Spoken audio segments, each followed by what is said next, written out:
Stress is not an indictment. It is not a character flaw. It does not mean we are weak-willed. It does not mean we are cowards. Consider, if you will, evolution.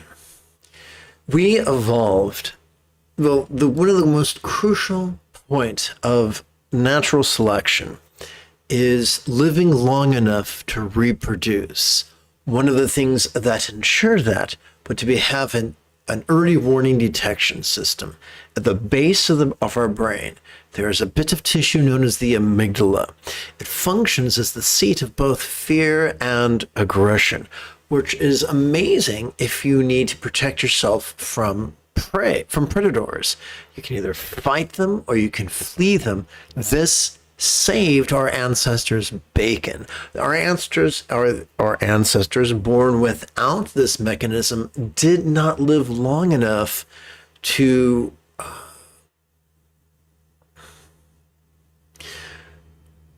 cause this trait to be passed on to the next generation. Now, there are lots of people who will tell you, who want to manipulate you and coerce you.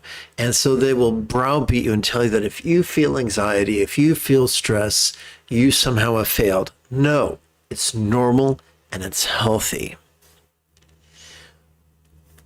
Consider, if you will, the Buddha's teachings. The Buddha taught 7 enlightenment factors. The first one is mindfulness.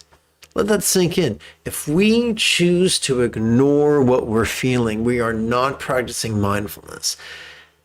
Curiosity is also important. Curiosity or investigation means we're not being defensive. We're not hiding from what we're experiencing. We are being vulnerable to it. That's crucial. If you want to be peaceful, no less enlightened, or I guess I should, rephrase that. If you want to be enlightened, no less peaceful, mindfulness and curiosity about what's going on in the present moment, even if it's grotesque, is crucial. So let's explore how mindfulness works. Every time we inhale, whether we know it or not, we access our sympathetic nervous system, ensconced within the thoracic region of our spinal cord.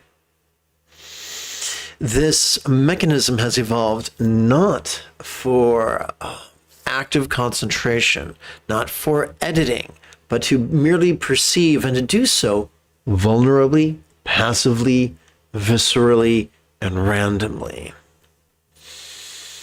Therefore, during each inhalation, it could be very useful to silently and mentally recite this 12-syllable recitation, perceiving this very turbulent play of mind.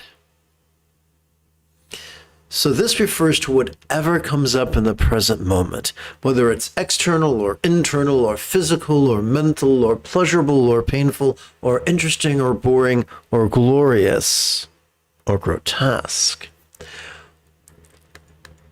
There's a myth that we're not supposed to have a monkey mind. Malarkey. We evolved to have a monkey mind. What are some of the things our mind, what are some of the antics of mind?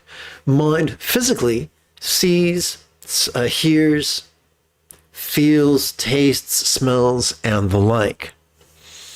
But on a deeper level, mind also emotes, intends, reasons, recalls, imagines, and confabulates. In Dzogchen, this piece of art is very common. The cloud-colored woman is depicting as sporting in tantric union with wild abandon. This symbolizes the play of mind. So the play of mind is normal and natural, and our job is to simply perceive it. The only question is, what label are we going to use? Are we going to use a 12-syllable label? Are we going to use a 3-syllable label? Or we're going to use merely a 1-syllable label? All of these are useful at different times and different circumstances, but our job is not to edit or condemn, to shove or to pull. Our job is just to notice. What do we do with what we are experiencing once we have noticed it. Some people will tell you that what you need to do is fight it, fight your fear. How dare you feel angry at someone? How dare you feel envious? Oh, you spiritual failure, you. Malarkey, that's garbage. Our job is to take a non-violent approach to whatever we experience. And instead of shoving it or berating it, we simply meditate upon it. But how does that work? Every time we exhale, whether we know it or not, we automatically access our parasympathetic nervous system, ensconced within our lower lumbar spinal cord, and either our cervical spinal cord or the bit just above it, at the very tippy top of our cervical spinal cord.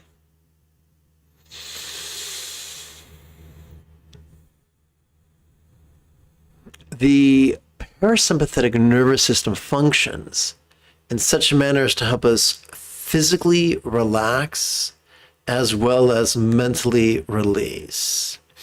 Therefore, during our exhalation, it could be perfectly appropriate to use a 1-syllable label, a 3-syllable label, or the Mondo 12-syllable label, relaxing into mind's non-graspable nature. Let's take a deeper dive.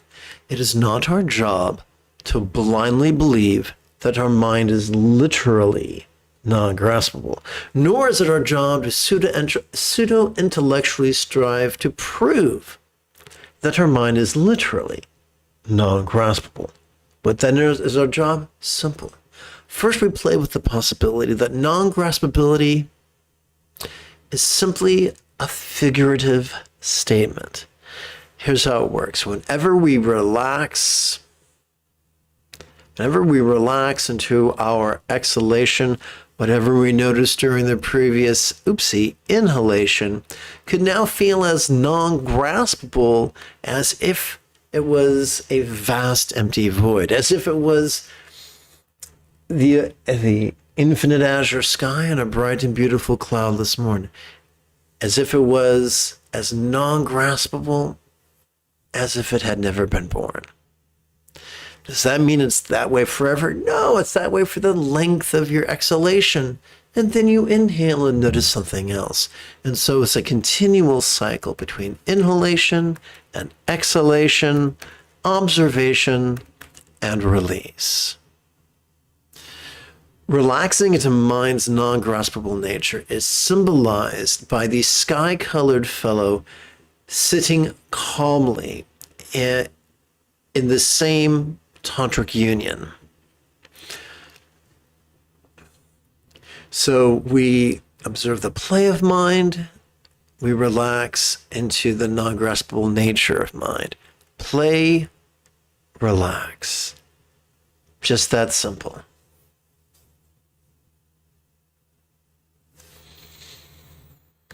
Before we continue with our actual meditation, I think it could be beneficial if together as a team, we recited the Monday morning excerpt of Padmasambhava's Natural Liberation Through Naked Vision, Pointing Out Wisdom.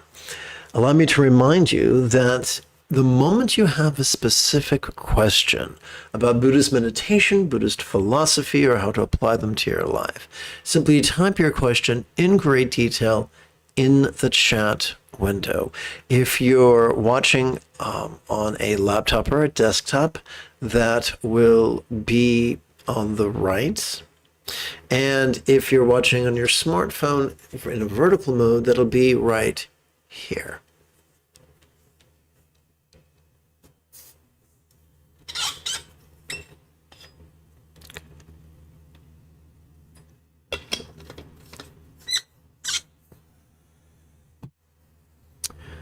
Let's chant.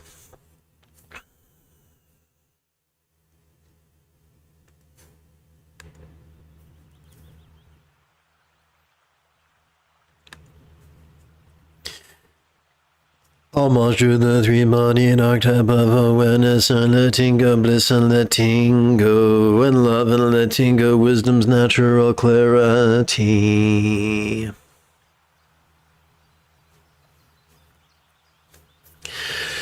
Here is taught. Oopsie.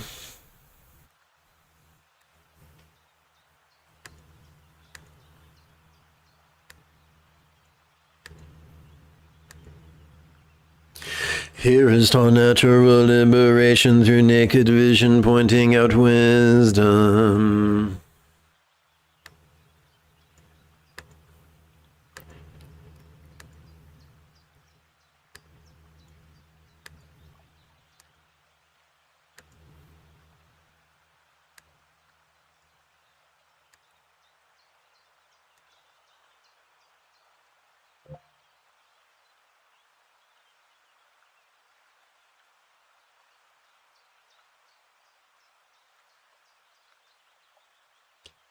From the profound teaching of natural liberation through contemplating the mild and first Buddha archetypes.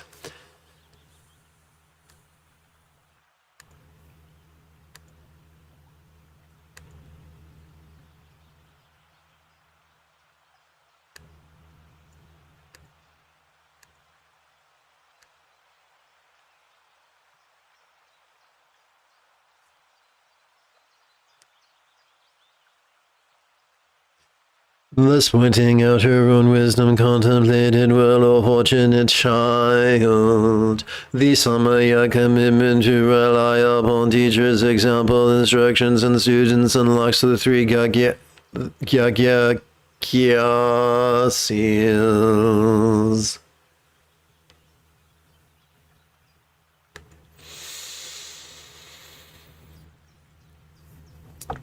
We could start our formal meditation practice after less than a minute of housekeeping. This is Lama Jigme Gyatso of the Buddha Joy Meditation School. I have spent more than half my life studying, practicing, and reverse engineering the teachings, practices, and techniques of each sect of Buddhism so that I could play the Qui-Gon Jinn to your Yoda and help you to quickly and easily become the person that your dog already thinks you are. Welcome to Meditate Like a Jedi, which is made possible due to the generosity of viewers just like you.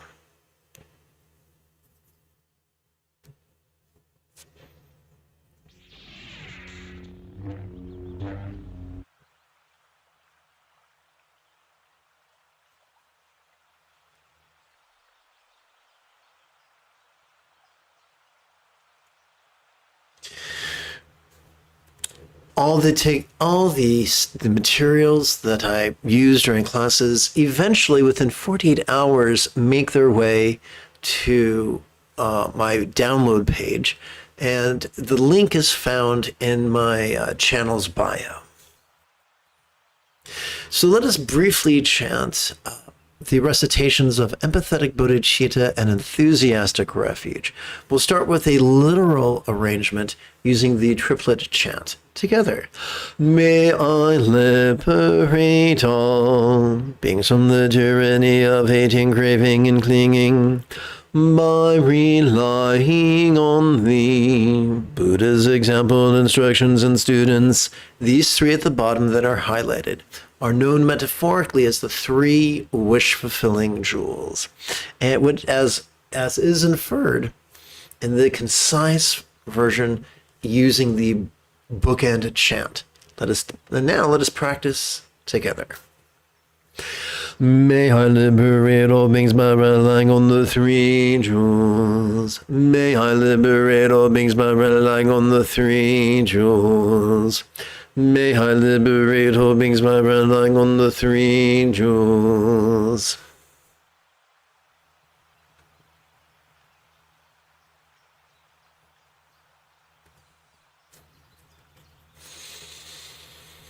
We've already explored the basic meditation instructions, so let's get right to it.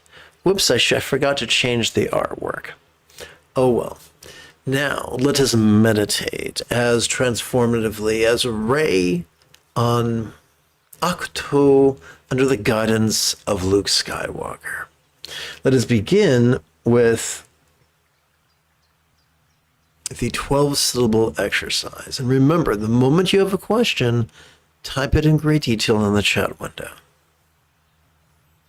As we breathe in, we silently and mentally recite, perceiving this very turbulent play of mind. As we exhale, we silently and mentally recite, relaxing into mind's non-graspable nature.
Now let us switch gears and practice the 3-syllable exercise.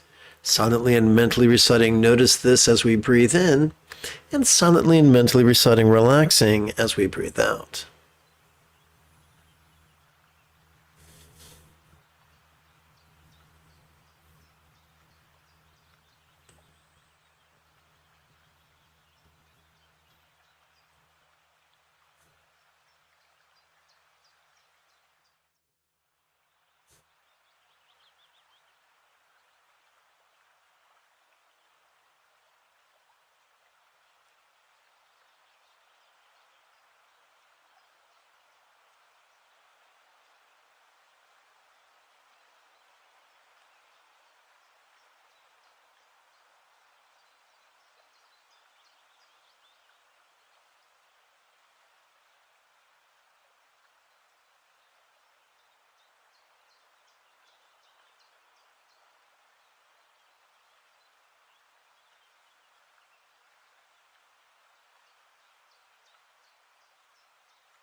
Having reached cruising altitude, let's switch gears and practice the 1-syllable exercise. This ease.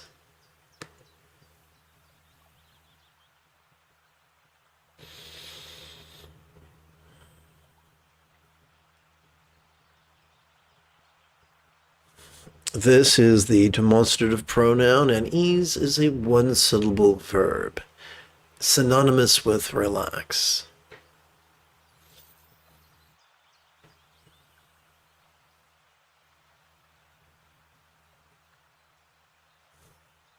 We are already wired to notice as we breathe in and to relax as we breathe out. The purpose of these words, the silent mental recitation of these words, is to line our intention with the latent features of our factory installed wiring.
Let us seal this morning's practice with a bit of the old chanting, beginning with kind ethics and then concluding with the 4 immeasurables.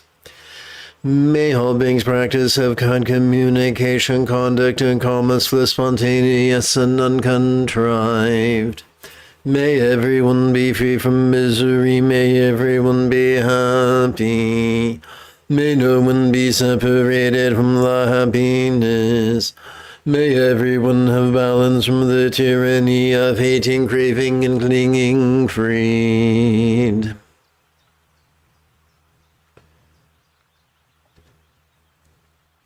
If you feel that I have earned it, you could give this live stream a thumbs up. You could even help support this channel on Patreon.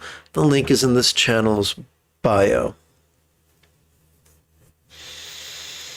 In approximately 10 1/4 hours, I would very much like to return to lead tonight's evening meditation class and group practice. Until then, may you and yours be happy and healthy.